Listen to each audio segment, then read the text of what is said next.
এই ফুলগুলো টপে লাগানো দরকার ছিল, সেটা টপে আমি লাগাইনি।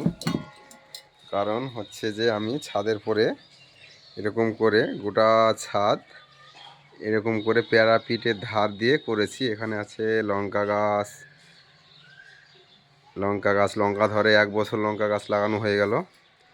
আর হচ্ছে অ্যালোভেরা আছে, তারপরে যে বিভিন্ন রকমের ফুলগুলো লাগানো হচ্ছে। এই যে ফুল, রসুন গাছও আছে, রসুন গাছও অল্প কটা লাগিয়েছিলাম। এই যে আপনারা যদি করেন প্যারাপিটের মাধ্যমে এরকমভাবে করতে পারেন। আর তার চেয়েও বড় ভালো জিনিস একটা হচ্ছে, এই যে আমার মিট্টু চান করা হয়ে গেল। চান করে দিলাম মিট্টুকে নিমের পাতা গরম করে।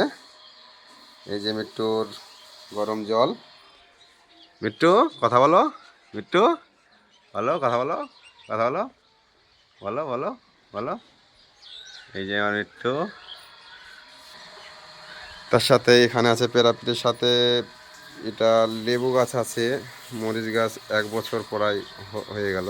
মরিচ গাছগুলো বয়স হয়ে গেছে, ওই জন্য তুলে ফেলে দেবো, দিয়ে আবার নতুন করে মরিচ গাছগুলো লাগাবো। এই যে ছাদে সুন্দর টপের বদলে এই যে ফুল গাছ লাগানো যাবে চারিকোল দিয়ে।